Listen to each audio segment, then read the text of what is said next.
fine actor.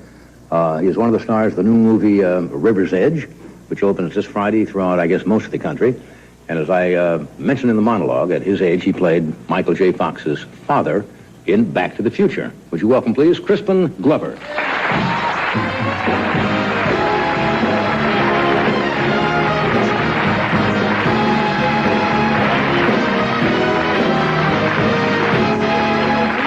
Good to see you again. Well, thank you. Yes. You wore your good luck shoes again, yes, right? These have become my traditional Johnny Carson show outfit.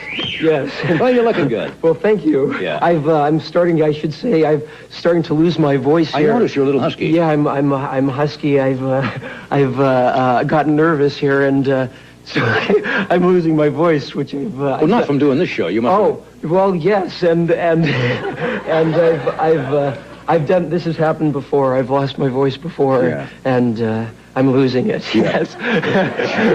Did you ever lose your voice when you were doing a motion picture and have to shut down? Yeah. Yes, I did actually. Well, I didn't have to shut down, but I filmed actually Back to the Future. I filmed without my voice. I just spoke.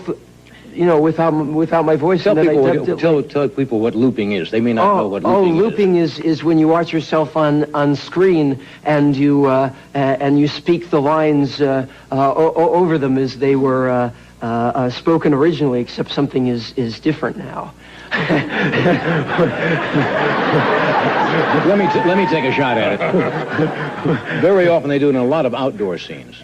You know, where you see action shots. And what the actors have to do, of course, now you have to go back and watch the screen and read the dialogue and try to match it with your own movements, right? Right. Can you get the same intensity? Because now you're not acting the scene.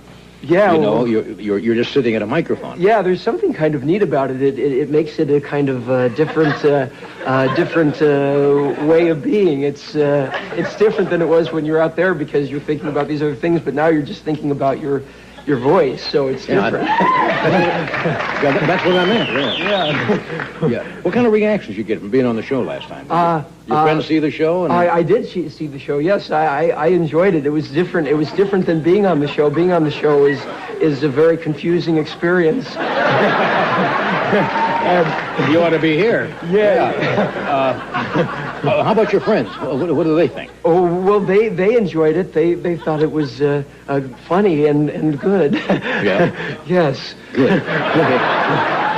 Tell me about your house. Jim McCauley of our staff said he came out to see you, and you have an interesting home. Oh, I guess I do. I live on Hollywood Boulevard up at the top of... Don't give the address now. Oh, okay. Up at the top of this 14-story building, and I look out. I can see east, south, and west, and so I can see all over Los Angeles. And well, not all over. You can't see north. No, I can't see north. I can see the other three ways, and so I enjoy that view, I have it painted to my tastes. No, that's what I'm interested in. He said it was black is one of your favorite colors. Well, I have it black. I have it red and green, and there's white, but there is a lot of black about. Yeah. Yes. Does that give you a certain? Well, what's nice? Emotional. Well, one of the nice things about it is that when you have something that's black, art pieces will stand out against it. So you can see that they're framed by the blackness. Yeah. And that's where the art pieces are framed. Did you do the work yourself? Yeah, I do a lot of the work myself. Yeah, I definitely. I like to make art things. Yeah.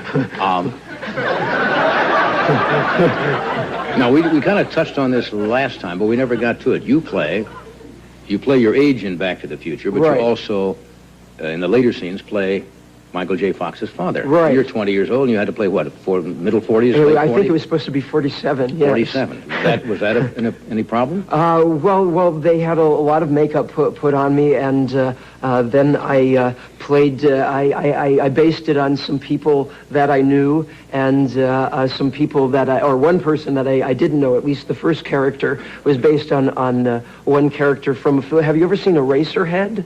by David Lynch. And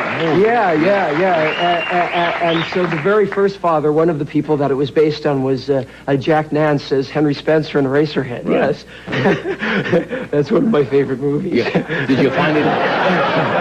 Do you consider somebody? Well, to you it's playing old, but do you consider somebody who's 47 old? Well, I don't know. Do you? No. See, but we're looking at it from a different perspective. No, I mean, you can consider many different things being old and young. I mean, I don't know. It depends on where you're looking at it from. Yeah, that's true.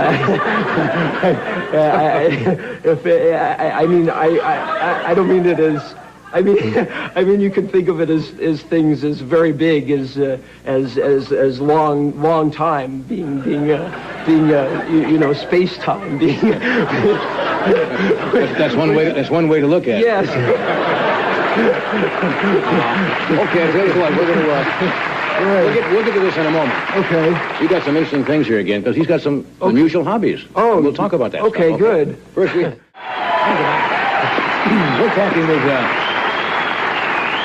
we're talking with Crispin Glover. River's Edge, you've had some... Were you glad about what the critics said about you? Yes, I am. Nice about your performance. There's been this controversy, and I'm very happy about it. They seem to... some people seem to love it, and some people seem to hate it or me in it. But at least they have a point of view. Yeah, and it seems to have opened very well, and I'm happy about that. Yeah, you mentioned that you thought there were some comedy moments in it, yet the subject is rather bizarre. It has to do with, based on a true incident of a young man who killed someone and then took the other students down there to see it, and their reaction to this particular murder, right? Right. Well, they react to it in ways which some people might not think of as being a good way to react to it. Yeah. Okay, we're going to see this film clip now. You want to tell us what this... Yes, like you said, there's been this murder, and one of the students has come and bragged about it, and now I feel like this is something that I should be kind of covering up, and that the people think, and I want to keep my power with that. So that's what's going on in this scene. Okay, watch the monitors. Here's I was trying to read your thoughts while you were watching yourself. Yes. Oh, well, what did you think? Well, I think you're a very good actor, but what was going through your mind when you watched yourself? Well, I think it's I thought it was I think it's funny myself. I think it's a kind of a funny scene. Yeah, it is. Okay, I just wondered. We got time to show one of these. Now, last time you brought me a little just to knock my coffee over here, but no big deal. Yes. Okay. Well. Either one you want to show. We don't have time to show them all. Okay. But you make these yourself, right? Okay. Yes, I make this one myself. Okay, this one's one of my favorites. This is from Romper Room. There's the doobie on Romper Room. Right. And this is the doobie, and it plays whispered words of wisdom. Let it be, let it be. So that's the doobie from Romper Room. Yeah.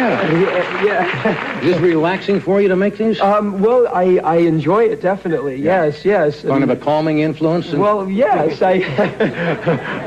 Well, I like it. I like it. Okay. Thank you. All right. Well, it's nice to have you here. We're going to bring out Mr. Gore Vidal. You know Gore Vidal?